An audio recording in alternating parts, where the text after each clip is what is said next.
ছিল বলে গরু তুলতাম, গরু পুষতাম। এখন যদি এই নিয়ম চালু হয় তাহলে মোদি আমাদের খাটালে গরু তুলে দিক, তারপরে আমরা সেই গরুকে মোদি খাওয়ানোর পয়সা দেবে, আমাদের দেখাশোনা করার পয়সা দেবে, তাহলে গোমাতাকে সেই 14 বছর বয়স পর্যন্ত। মুসলমানেরা তো কম টাইট হচ্ছে, হিন্দুরা এখন বিপদে পড়েছে। ওদের কুরবানিটা ওদের করতে দাও, আমরা বাঁচি। গরু যদি বিক্রি না হয় আমার ছোট পরিবার, আমি কি করব এবার, আমি কি করব? আমার এই 5 লাখ টাকা ব্যাংকে দে না। দাদা আমরা তো একজন হিন্দু, মানতেই পারছি। গাই কিনেছে, লালন পালন করেছে, কিন্তু তারা আজকে বিক্রি করতে পারছে। এই গরু বিক্রি করে আমাদের সংসার চলে। সরকার যে পেটে লাথি মারলো আমাদের, এই লাথি মারার কষ্ট, এই যে কি যন্ত্রণা দিয়েছে, এর থেকে আমি 20 হাতে নিয়ে ঘুরছি, 20 কে আত্মহত্যা করে দেবো। যদি গরু গাছ না বেচতে পারি, খাবো কি? গলায় দড়ি দিয়ে মরতে হবে। মানে নিয়ম বন্ধ করেছে, মানছি না, মানছি না।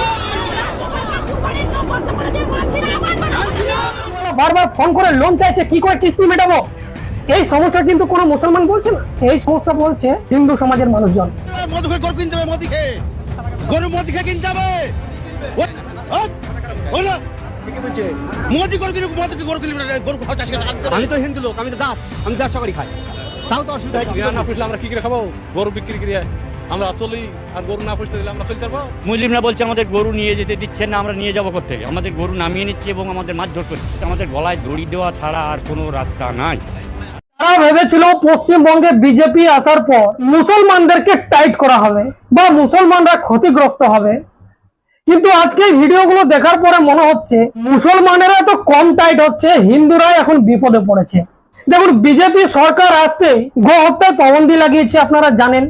আর বিশেষ করে এখন কুরবানি আসছে, আর সেই কুরবানিতে এই মুসলমান গরু কিনে নিয়ে যায় কুরবানিতে দেব বলে। মজার বিষয় হচ্ছে কি জানেন, হিন্দুদের তুলনায় মুসলমানেরা গরু পালন সব থেকে কম করে। কেন জানেন? কারণ হাজার হাজার বছর ধরে এই গরু লালন পালন করা এটা হিন্দুদের কাছেই ছিল, এটা সংরক্ষিত ভাবে আছে।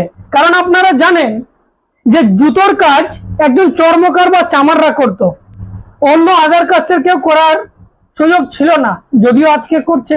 সেই রকম ব্রাহ্মণদের শুধুমাত্র পুজো পাঠ করা আর পরের দক্ষিণা নিয়ে তাদের ঘর বাড়ি চালানো, এটাই তাদের পরম্পরা ছিল, আর এটা এখনো রয়েছে। তো ঠিক সেই রকম এই যে গরু যারা লালন পালন করবে, দুধ কেনা বেচা করবে, এটা তো গোয়ালাদের কাছে ঠিক এটা ছিল। অসংখ্য এমন গোয়ালা রয়েছে যারা এই ব্যবসা করে, এই ব্যবসার সাথে তারা জড়িত, তারা হিন্দু সমাজেরই একটা অংশ।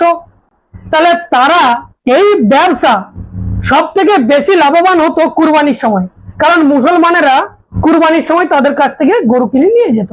কিন্তু আজকের তারিখে বিজেপি সরকার আসায় হত্যায় পাবন্দি লাগিয়েছে, যার কারণে মুসলমানেরা এখন গরু কিনতে দ্বিধাবোধ করছে, তারা কিনছে না। কারণ যেখানে কিনে নিয়ে যাবে, দাড়ি মোচ দেখলে কিছু এমন উগ্রবাদী হিন্দু আছে যাদের পেটের ভাত হজম হয় না, তারা গিয়ে মারধর করবে। কোথা থেকে নিয়ে এসছেন, কিভাবে নিয়ে এসছেন, কার আছে, কি আছে, অমুক ঢ্যাক বিভিন্ন রকম, তারপর মারধর। এরকম একটা ইস্যু চলছে, যার কারণে মুসলমানেরা বলছে আমাদের ধর্মের যে বিষয় রয়েছে যে গরুকে কুরবানি দিতে হবে এমন কোনো বিষয় নয়, আমরা উটকেও দিতে পারি, ছাগলকেও দিতে পারি। তাহলে আমরা এখন গরু কিনবো না। আর যখনই গরু কিনছেন না, তখনই কিন্তু হিন্দুরা বিপদে পড়ছে। যে হিন্দুরা জানে যে কুরবানির সময় একটা বৃহৎ আকারে গরু বিক্রি হবে, আর সেই টাকায় আমাদের সংসার চলবে, ঘর বাড়ি ঠিকঠাক চলবে, সেটা তাদের আর হলো না।